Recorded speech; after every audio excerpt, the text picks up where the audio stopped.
And I am even more excited because I have very special guests to have this conversation. First, I'm going to introduce Ryan Victorin. She's somewhat of a regular on Women Talk Money. And for those of you who know her, she's a vice president financial consultant from Framingham. Ryan, welcome. Thank you. And recently, what we've been trying to do is bring in real life people who are going through the situation. And we are so lucky to have a real life couple with us who plans together. And I am excited to introduce them. So I will start out, it's the Coynes. I will start out with David Coyne. So first, what's really interesting is David Coyne is the first man to join Women Talk Money. So welcome and woohoo, we've been waiting.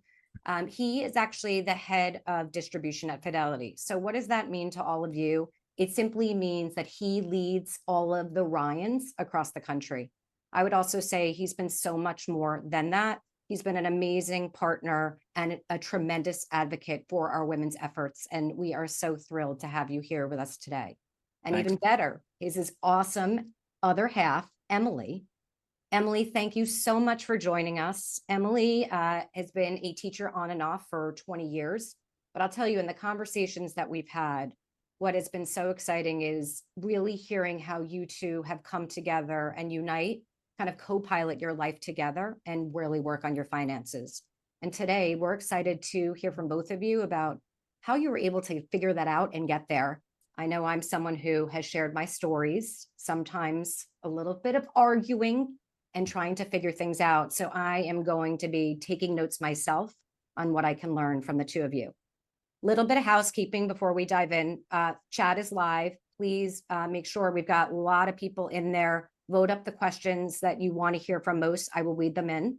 We do have a team behind the scenes who also are financial consultants directly answering your questions. So we will get to as many of them as possible. And if we will post the links to what we share in the chat, but you also can just download them all at the bottom of your screen. Okay, let's dive in. And I want to start with one of the questions that's come in because it's important given kind of the current environment. So this question was from Ela. And there were a couple other folks that were asking a similar question. It's really around, Ryan, I'm going to come to you, the market ups and downs that we're facing. And since we're having this conversation around couples, how do couples handle this and plan to deal with these market ups and downs? Yeah, no problem. I think, in the day-to-day discussions that I have with my clients, market volatility is never fun.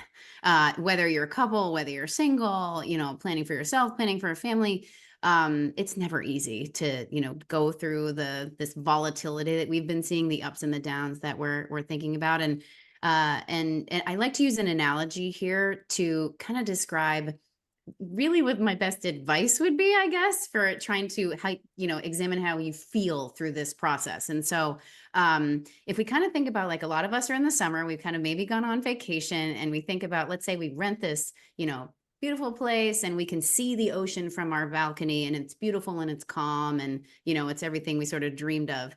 But then sometimes when you go down to the actual beach and you're facing the waves that are about to sort of like hit you in the face, when you're so close to this issue, they can be pretty daunting and pretty scary. But of course, then you go back to your balcony and you zoom out and you say, oh, that's okay. That's actually kind of calm looking and okay. I kind of relate that to the market volatility as well. So when you're in the day to day and you're listening to the news and, it just, feels really scary, or looking at red on the screen, you're so close to it and it feels a little overwhelming. So what my always advice is to zoom out. Take a look at your plan that you already have. And, Lorna, I love to say this is why we have a plan, and we, create a plan for this very reason, and just try to take a breath and to say, okay, are we still on track for the goals that we set out? Are we still going to do, the things that we accomplished? Did yesterday's volatility or the volatility from last week really fundamentally change anything? Probably not. And it allows you to sort of take a moment and kind of calm down a little bit. Whether you're single, whether you're couples, then you can talk it out and kind of make decisions within the context of your plan to sort of calm down and just say, okay, this is it's part of the game. It's not, it's not fun, but it's normal. So. Thank you. And a few things that you said there I think are so important. You said we and our plan. And that means the couples are coming together, they're talking, and they're figuring out their process. So David and Emily, our resident couple here, you guys have been married for quite a long time, but we'd love to hear your journey and how you came together on your finances and on your goals. What was that process? Did you divide and conquer, or did you start out from the very beginning talking money? And maybe I'll start us off and then kick it over to you. But I'd say first, thanks, Lorna, for having us here. A little nervous to be on this broadcast, but excited to be here too. And thanks to the entire team for Women Talk Money for all you're doing to kind of put this together and help so many people that are out there. I think, like you said, Em and I have been married for just shy of 30 years, and by no means do I think we had it right, perfect or anything like that. It's iterated along the way. We've had all kinds of different, changes along the way. I guess the core foundation of it for us, at least from my perspective, was always, it was ours. I think from 5 years before we were married all the way to the present, it's never been mine and yours. It's always just kind of been ours. And with that as the foundation, it kind of helps us make the appropriate decisions. And we can get into more detail if you want on kind of what that actually means. But that's what I'd say is the most foundational piece. Yeah, I would say early on, before we were married, our finances were already pretty commingled. I was a student at the time, and Dave was a CSR in a branch, and things weren't flowing, but we worked together and we had a plan, and it was something we always discussed. Dave took the lead because that's his strength and his area of expertise, but I think the key was to see ourselves as a team and really working toward building something together. Yeah, so I can just add some color there when you say things weren't flowing, right? So I remember this vividly. It's kind of a silly story, but I was looking at every check and every expense in our accounts, right? And looking at all kinds of different things and saying, hey, why is there $70 going to Whole Foods? What do we get for $70? It wasn't Whole Foods at the time, but you get the picture. And why'd $50 go here or $70 go there? And I think at one point, Emily said, you're annoying me by asking me these questions. And I remember thinking, like, that's probably not good for the newlywed to be annoying his wife in year number 1 or 2 or whatever it was, and thought we got to do better. So, being a planner, I thought we got to have a system. It's all about having a system. If you're doing a financial plan, there's a lot of kind of checks and balances. And so we kind of landed on a situation where, we'd kind of split the finances a little bit into, what's free money, which is, hey, you get your own money, go spend it on anything you want. And what's kind of our broader money that we're going to save for the future, whether or not that be, save for the first home, save for vacation, save for retirement and so forth. And let's bucket it in different ways. And that way, each of us have the financial freedom to do what we want to do, but at the same time, we don't miss the longer term target. So I think that's was the first big, I don't know what you call it, crossroads that we had and kind of worked through. And I think it helped us get to a point that was better than where we were. So I'm going to continue on this topic because we did get a question from Lawanda, which says, what's the best way for couples that make different salaries align financial responsibilities? So David and Emily, you just talked about yours was an R and that was a we. But Ryan, when you're meeting with different couples in these situations, how do you guide them? Yeah, I think it's a really common question, actually. I hear not only, like, what if we make, different salaries, or even what if one side of the couple doesn't work at all, and, the other side really does. And I sometimes it is women, and I hear them say things like, I don't think I should have a say in this because I don't make, the money. And I'm always like, no way. And I know, David and Emily can speak to this too, and we'll talk about a little bit this more later, but, it's the fact that whether it's a man or a woman not working, that allows the other person to work. Maybe it's watching the kids, maybe it's taking care of the household. There's no way that the other person could do it without that person. Again, especially if you have kids and families to actually worry about. So I always say, even if there is, our differences with, incomes or assets, even, as you start to come together, approach it as a we. And everybody has an equal voice in this. And even if it's not an area of expertise, so everybody's justified to have a say, would be my at least piece of advice. Awesome. And so one thing I'm going to continue to follow on that, because I am part of a couple. And I think we tried to approach it similarly. But one of the things that we struggled a little bit. And for us, a really important moment was when we actually started to work with somebody, as they were just a great help in managing that conversation. So, David, I want to come back over to you and just ask about you and Emily. When did you start to think about working with someone like Ryan, a financial professional? And do you do it today? And what does that look like? Yeah, I mean, so my situation is a little bit different in that I'm in the industry, and I have planning skills and all that kind of stuff. But I always bounced all the things that I do off of friends and colleagues, either at work or at other companies, just to kind of make sure my thinking was square. And I think it's very important to have a sounding board just to make sure you're not missing things and that you're seeing around corners and things like that. I'd say in the early years when we were budgeting and so forth, mainly Em and I just figured it out and just kind of did the math and could figure out what we wanted to afford and that kind of thing. But as our situation evolved a little bit and it was like, hey, we want to buy a home, or we're going to have children, or we're going to, whatever the different things, college and, retirement, it got more and more complicated. So I think it was probably 10, 12 years ago where things started to get more and more complicated for us. Instead of just talking about, saving and investments, we started to talk about planning and taxes and, estate planning, even with our children and so forth. And definitely led to a point where we needed help, and decided to get help and find our Ryan, if you will. And, we did that, and we're in a decent spot at this point. We still meet with our advisor, I'd say, and we got to keep me honest, twice a year-ish, once or twice a year. Okay, so I have to ask, and Brian, Dave, why don't you continue? But I'd love to hear from Emily too. How did you find your collective Ryan? What did that look like for each of you as you were going through that? And what were you looking for? So I leave again the expertise to Dave. He knows if the person knows the numbers and how to guide us through that. And then when we sit down with the person, I have to have a good feeling about them too, right? I have to know that I can trust them. So we, again, being in the industry, like, we were lucky enough to know people. But even if you aren't, both of you have to feel comfortable with the person you're working with. And that's through conversation. So much of this is really conversation, communication, really setting out your goals for the person and knowing that they're actually listening and that they understand your goals and want to help you as much as you want to get there. So that's sort of what I'm looking for in an interview with a person who's going to be working with us is, are they listening to our goals? Am I hearing that they feel like we can get there?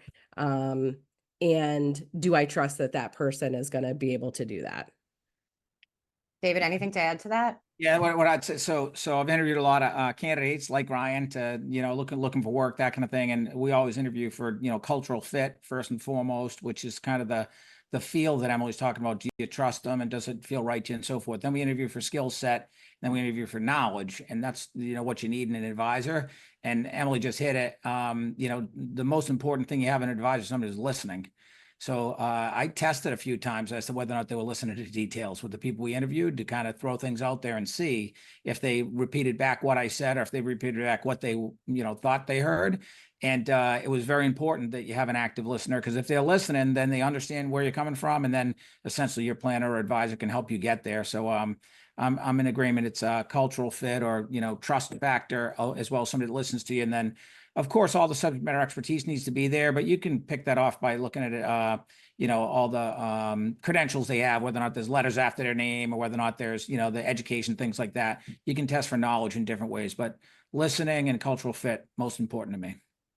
Awesome. So Ryan, you do this day in and day out, and I know you work with individuals and you work with couples.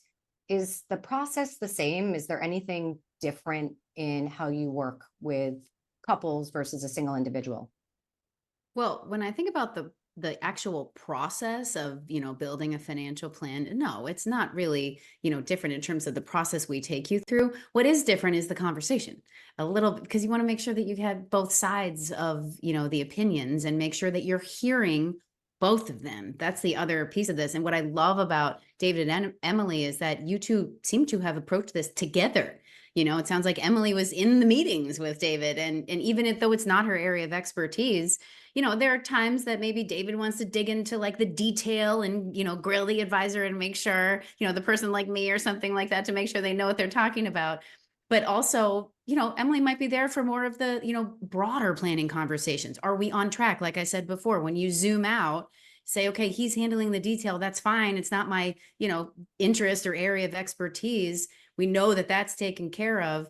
But are we still on track for what we're hoping to accomplish with each other and with our families? So the process isn't really the, you know, too different. And I will describe it. I know we've gone through this in you know, some former sessions, but really it's really the first meeting that is probably always the hardest in the process for people to say, oh, do I have to come prepared? Do I have to bring all the detail and do a bunch of homework? No, the first meeting is really about, for somebody like me, to listen to you and hear what your goals are, what your dreams are, what your fears are maybe, and how you have planned together, and be that sounding board like David is talking about. And then we'll go through, you know, gathering the data, and, you know, we'll help you through that process. And like I've said before, to work with somebody like me at Fidelity does not cost you anything to construct a plan. So please do not hesitate to reach out. It is literally what we're here for, what David hired me to do. So that's what I'm here to do.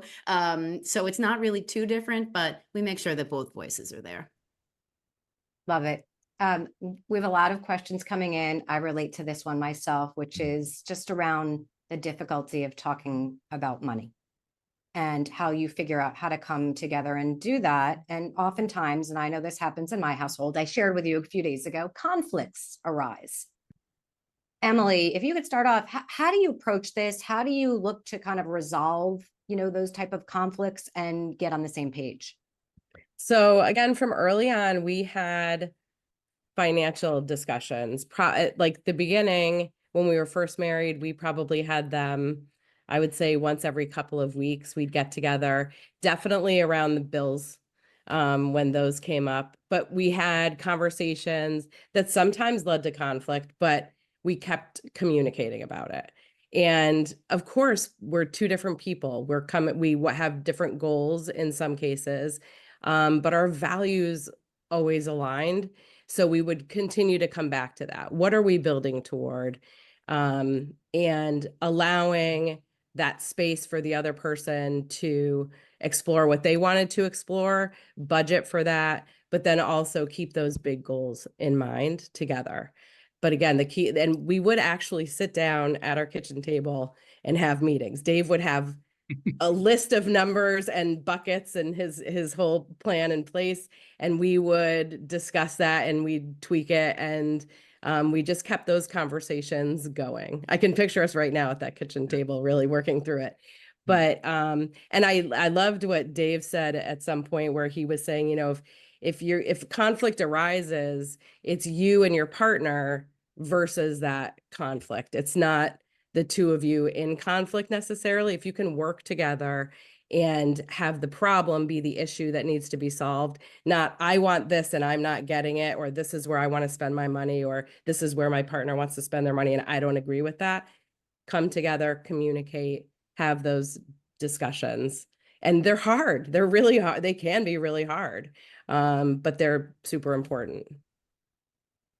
If you want to build on that, and one thing I know we talked before is about like you checking every charge Yeah. and being a little annoying and I how think you I'm getting a solve bad, I think that. I'm getting a bad reputation here. The early days, it was a lot worse than it is now. But I'd say after we kind of segmented some of the funds, most of that went away. But I think to this day, I'm still hides the bills on Fridays. That way we have nice weekends, and puts them back on the coffee table on Monday mornings. That way everything kind of just goes smoothly. But I guess what I'd say is it's just there's trade-offs along the way, right? And there's a lot of different trade-offs that we've made along the way. And to use Ryan's analogy, I think I'm focused down on the beach with the waves crashing and worried, and M's up looking at the bigger picture and trying to keep us focused on, you know, are we going to be able to retire? Are we going to put the kids through school? Are we going to be able to do different things like that? So one trade-off I vividly remember, we were out to dinner, and yeah, we were, you know, having a nice conversation. We were talking about the house we lived in versus the schools we want to send our kids to, and essentially we couldn't afford both. And we made the decision to downsize our home, and there's a lot of expense in having somebody, you know, mow the lawn and plow the driveway and all that kind of stuff, because I didn't have the time to do it and we didn't have the resources to do it on our own. So we're paying for it. And we made the decision ourselves to downsize our home. I mean, I think it was less than, we moved to about a third of the space that we had at the time with 3 young Three kids. kids. Yeah, and said, we'd rather get the education. Like, that's a very conscious choice because you couldn't do both. You can't always get everything. So there's trade-offs along the way.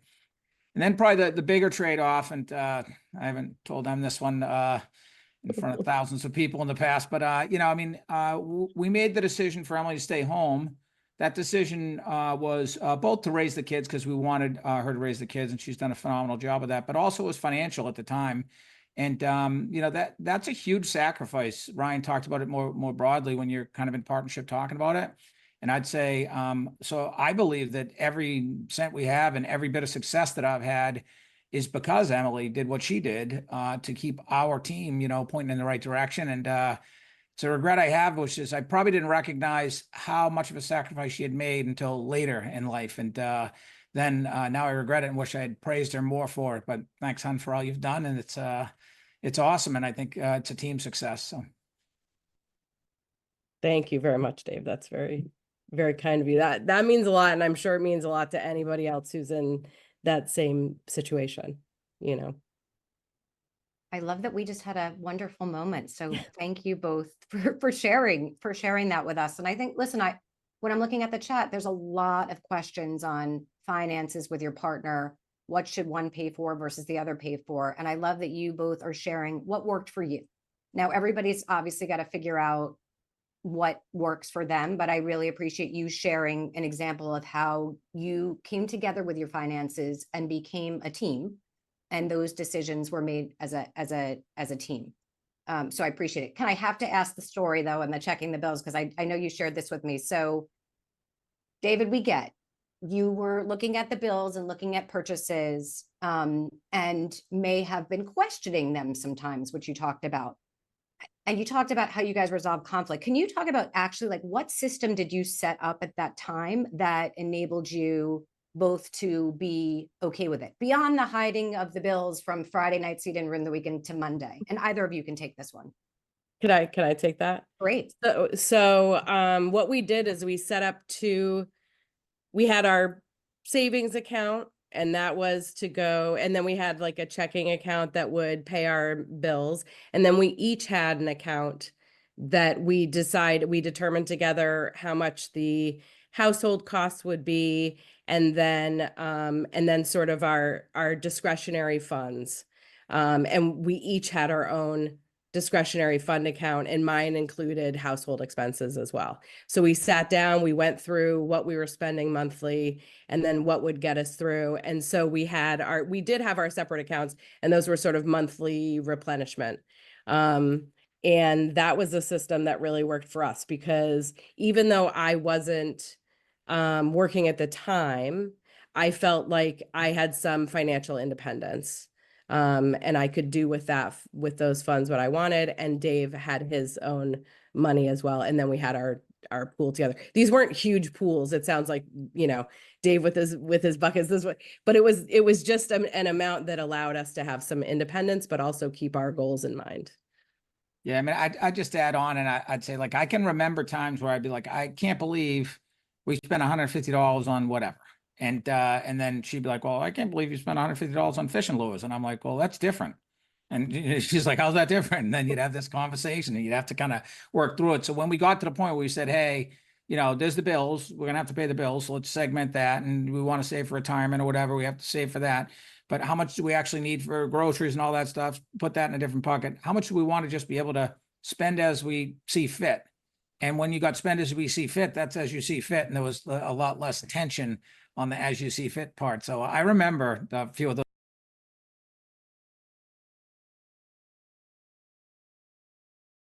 Fit, that's as you see fit. And there was a lot less tension on the as you see fit part. So I remember a few of those conversations. I think my view at the start was I'm right. And by the end it was she's right. And or maybe we're right together. So Thank you both for sharing. I know that I can relate, but I think I can speak on behalf of Ryan, who's also nodding, but this audience who is talking about these challenges, these conflicts. How do you get on the same page? And thanks for sharing the system, because that's one system that works for you, but others of us can adopt to make it work better for us.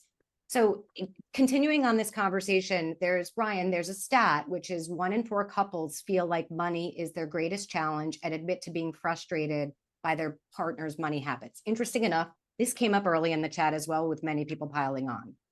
Or some resent just being left out of the financial decisions. I know you speak with couples all the time. What are some of the biggest disconnects or disagreements you see with your clients? And then how do you support them?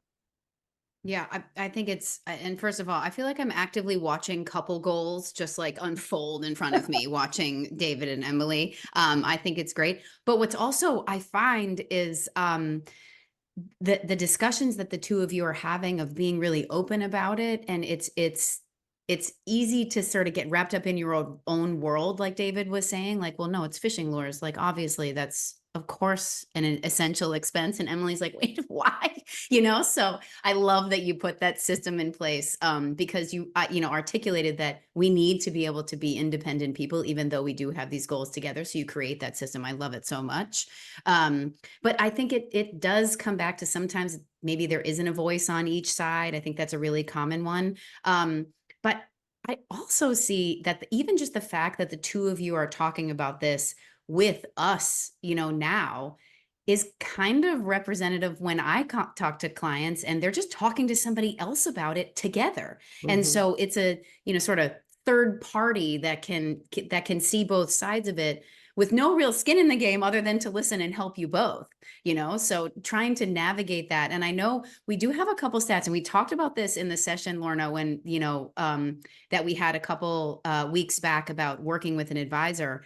But one of the things that really does help, whether it comes to saving for retirement, estate planning, for a vacation, whatever it is, working with an advisor or having somebody else to help you as a, sounding board, like David so aptly put it, really does help people make each other and as a couple feel more confident and comfortable in the planning that they're doing. And I know you can see it on the screen. And I know there is a YouTube channel where we can look at that replay that goes even deeper, on some of this for how to actually work with somebody like me. But all of this, I feel, is rooted usually in some sort of fear, where there's, I'm fear we're going to spend too much money at the grocery store. I fear we're not going to accomplish our goals. I feel like I fear that, I don't have a voice. And so a lot of things keep people up at night. And there's another slide, coming up, and it's having enough money, or, sometimes paying for healthcare, things like that. Even just building up a savings fund can be really stressful, especially like when David and Emily were talking about when you're just getting started and trying to balance living a life and also working towards those goals. And that savings, emergency savings is a big one. And then of course, retirement is a huge goal that we always try to, I know David has referenced it a couple of times of like, yeah, we got to save for retirement. That's happening. Got to save for our emergency fund. That's happening. But how do we also live our life at the same time? And so, making sure that you're being heard, again, going back to that active listening as well, is what are the things that are keeping you up at night, and how can creating a plan and going through that process actually alleviate that? Sometimes it's just going through the process. Nothing needs to change. It's just you've gone through the process to alleviate some of that, especially when it comes to that retirement goal as well. I know that's a really big one. Oh, I want to come back to talking about retirement, but I want to bring in a question from Stephanie and VL, which is it's around my partner refuses to invest in anything except for basic savings. How do I convince him that it is not a good idea for long-term investments? So I am sure you see people every day where couples may be on a different place when it comes to investing versus saving. How do you handle that conversation, and how does that typically play out to get them both to come together? Yeah, I'll start with this, and then if David and Emily want to come over the top and add anything, obviously, feel free. I think it's incredibly common that, it could be that one person doesn't want to invest because that's probably rooted in fear. Like I said, fear of this market volatility. It could be that one person just doesn't want to talk about this.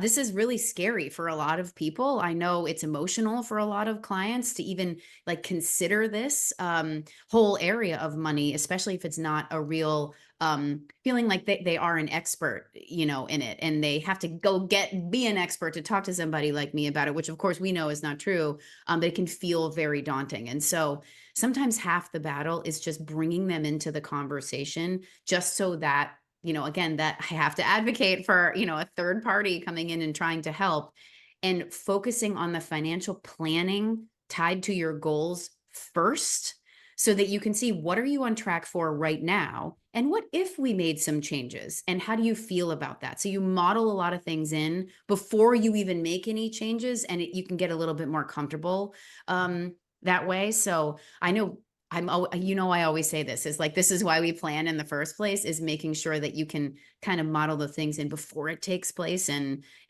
find a place that you're happy, and a happy ground, a compromise, I guess I would say. But it's so important to make sure that we invest. Doesn't matter which side of the couple it is. How do we try to achieve your goals? And investing will get there. It doesn't have to mean aggressive investing. It can be something you're comfortable with within your risk tolerance and what's appropriate, but building a plan first is really the foundation. I'm going to say that that was awesome and really helpful, because I think this idea of focusing on your goals and coming to someone for help, we call the person that we work with a kind of like our counselor. And I talk about it a lot because it really has helped us kind of get on the same page with these type of differences. So really helpful. Okay. So Ryan, you talked about retirement before. Yes. And David and Emily, coming back over to you. David, we are so lucky to have you at Fidelity, but I know that you soon are going to be retiring, which we are so happy for you. I'm curious about how you and Emily kind of came to that decision and what that means for both of you. David, why don't I start with you? Yeah, I mean, I guess I'd say I am retiring from Fidelity. It's a great company. I've been here 33 odd years. Love the customers. So thank to everybody out there. It's one of our customers or clients. You've been phenomenal. And our associates, I think, are best in class. I have thousands of friendships that I'll dearly miss and so forth. And I believe that our owner is the best in the industry, and ultimately has set the right environment up for our associates to bring their best efforts every single day. So it's with a lot of I guess worried that I leave Fidelity, because I love it here. But 33 years, and it's been enough. So I'll tell you a funny story. It was I can't remember exactly when it was, 1995 would be my guess, but sometime back then I just got my opportunity to be a Ryan in Chicago. We had just moved our lives to Chicago, and I'd been a Ryan for about a year. And Em said, "What do you want to do in the long term?" And I was like, "Well, I'm hoping I can be a commercial lobsterman." And she was looking at me like, "What's the matter with you? Like, we just moved from Boston, which is where the lobsters are, to Chicago, and you work in financial services. Like, what's going on here?" And I said, "No, like that's, my town. A lot of people have done that. They love it. I've worked on boats a lot of my life, and I want to do that." So, at the time that wasn't the priority, because we had lots of other things to do. But after 30 years, I've put some time in. Since about 2015, I did an apprenticeship. I went out and got a commercial lobster license. I got a captain's license. I got a boat. I joined a fisherman's cooperative. So I guess I'd say, Laura, I'm joining my second career. It's my second career in commercial fishing, and it's going to be fun for the next, call it 5 to 7 years, and then we'll probably really retire and actually, go off and travel and do all that kind of stuff. So it's with mixed emotions, though. I love this place and love all of you. So thanks for all you do. And I'll jump on that, because that gives you just a sense of what a planner Dave is. So when thinking about retirement, you really have to put a plan into place, like anything else. Have something to go to. You've planned out your finances. You've planned what you want to do in retirement. And I think those things are really important. And when thinking about investing, as you were talking about before, if you can do that, from the get-go, then that just sets you in better stead for the future. But thank goodness for Dave's planning abilities, and we're able to do that now after these 33 years. It's so awesome to hear, and so cool. But of course, this means change for both of you. Yes, you're going on to your next gig, David, but Emily, this is obviously a change for you as well. So what are your plans, and what are you doing?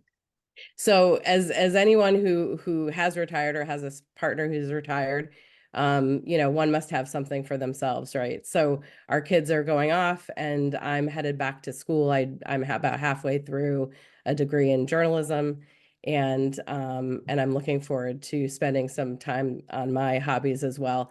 Dave's hobby will provide income. My hobbies do not provide income, but a lot of enjoyment. But you do, again, that's that planning, and we'll have plenty of time together, but we'll also have our own things as well. And Ryan, you, Emily and David their story is probably so common to you, as I think you help people figure out how to, we could say, transition to retirement or transition to their next thing. I would say day in and day out. What do you talk through when you're working on retirement transition plans? And what are the other topics that you're able to kind of help cover people plan for?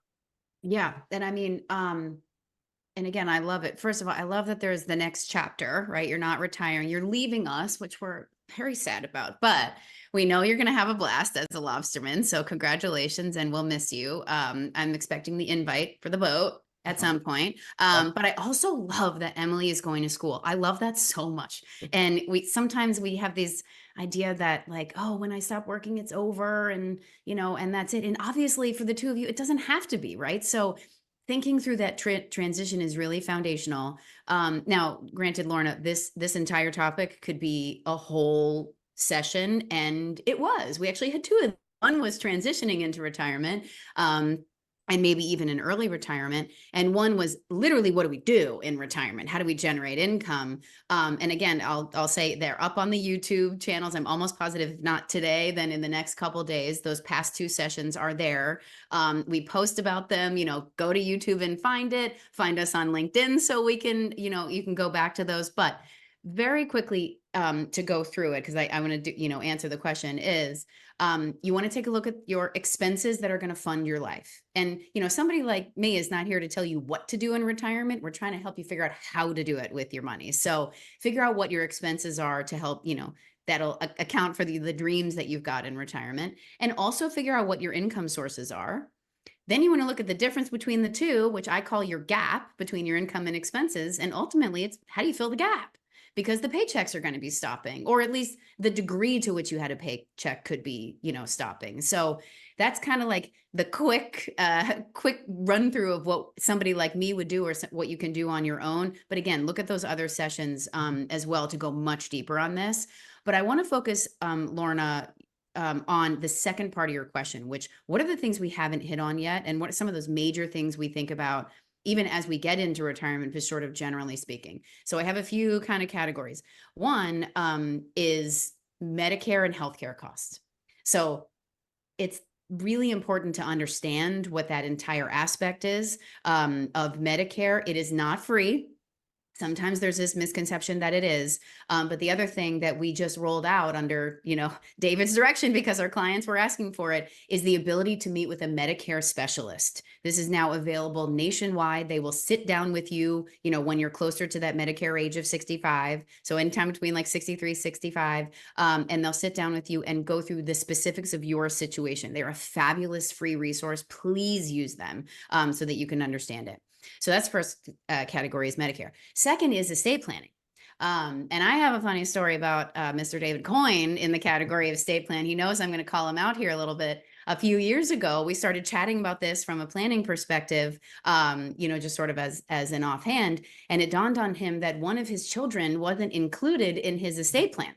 And I said, David Coyne, I am full naming you. You need to get this done. Call your attorney. I'm going to bug you once a month until you do. And I did. And he got that done. So estate planning is one of those things that's really important as life changes, as children come into the picture, babies, adoptions, retirement, weddings, things like that. Anytime, a major life event happens, you got to refer to estate planning as well. So I called you out, David. I'm keeping you honest. And then the third one is long-term care. That's one of those things we really want to focus on as well. And I know, Lorna, you'll talk about that. We have some sessions coming up about that as well. And then, of course, the final, kind of where we started, market volatility. It will happen. It is normal. It will be sometimes, kind of what we've seen choppiness now. Sometimes it's really extreme, like in 2020 or in 2008. So you want to make sure that you account for that, both in the planning you do, but also emotionally. Like, how do we mentally prepare for this? So I know some quick hits, Lorna, but all things to think about.